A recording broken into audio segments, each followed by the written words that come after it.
स्वागत है आपका हमारे यूट्यूब चैनल में। दोस्तों, केंद्रीय कर्मचारियों और पेंशनरों को जल्द ही एक और खुशखबरी मिल सकती है, क्योंकि संभावना जताई जा रही है कि महंगाई भत्ते और बोनस के बाद अब फिटमेंट फैक्टर पर भी जल्द ही फैसला हो सकता है। केंद्रीय कर्मचारियों का जो फिटमेंट फैक्टर है वो 3% से लेकर 3.68% तक बढ़ने के आसार हैं। इससे जो न्यूनतम बेसिक सैलरी है उसमें 8,000 रुपये की बढ़ोतरी हो जाएगी और बेसिक सैलरी 18,000 से बढ़कर 26,000 रुपये हो जाएगी। हालांकि अभी तक इस संबंध में सरकार की तरफ से कोई आधिकारिक पुष्टि नहीं की गई है।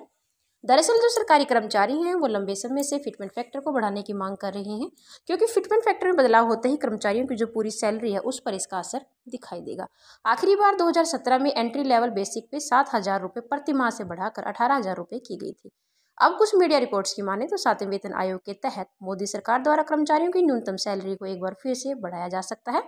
वर्तमान में 7वें वेतन आयोग के तहत कर्मचारियों का फिटमेंट फैक्टर जो है वो 2.57 गुना है और बेसिक सैलरी है 18,000 रुपये। दरअसल फिटमेंट फैक्टर केंद्रीय कर्मचारियों की मिनिमम सैलरी तय करने का एक बड़ा पैमाना है। इस फैक्टर के कारण ही केंद्रीय कर्मचारियों के वेतन में 2.5 गुना से अधिक की बढ़ोतरी हो जाती है। 7वें वेतन आयोग में जो पे मैट्रिक्स बने हैं वे फिटमेंट फैक्टर पर ही बेस्ड हैं। ऐसे में कर्मचारियों को मिलने वाली सैलरी में फिटमेंट फैक्टर का अहम रोल हो जाता है। अब खबर यह है कि फरवरी 2023 में जो बजट पेश किया जाएगा मोदी सरकार, उसमें फिटमेंट फैक्टर पर विचार कर सकती है। फिटमेंट फैक्टर को 3.68% तक बढ़ाया जा सकता है। अगर ऐसा हुआ तो जो मिनिमम बेसिक सैलरी है वो 26,000 रुपये हो जाएगी। अब चर्चा तो ये भी है कि जो फिटमेंट फैक्टर है उसमें 3 गुना इजाफे पर सहमति बन सकती है, और 3 गुना इजाफा भी अगर होता है तो उससे भी जो न्यूनतम सैलरी है वो 21,000 रुपये हो जाएगी। और इसके लिए जो ड्राफ्ट है वो भी तैयार किया जाएगा, जिसे सरकार को शेयर किया जाएगा। हालांकि अभी तक कोई जो ऑफिशियल नोटिफिकेशन है इसके लिए नहीं है।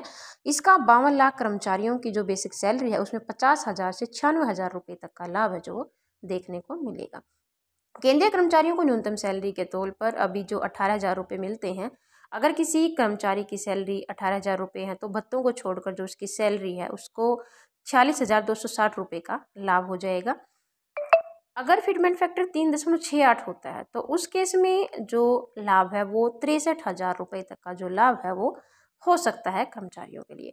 हालांकि इस बारे में जो सोच विचार है वो सरकार के द्वारा जो बजट पेश किया जाएगा उसके बाद ही लिया जाएगा। तो दोस्तों, वीडियो में लास्ट तक बने रहने के लिए धन्यवाद। अगर अभी तक हमारे चैनल को सब्सक्राइब नहीं किया है तो प्लीज़ चैनल को सब्सक्राइब कीजिए, ताकि ऐसे ही अन्य अपडेट आपको सबसे पहले मिले। तो धन्यवाद दोस्तों, मिलते हैं अगली वीडियो में किसी अन्य अपडेट के साथ।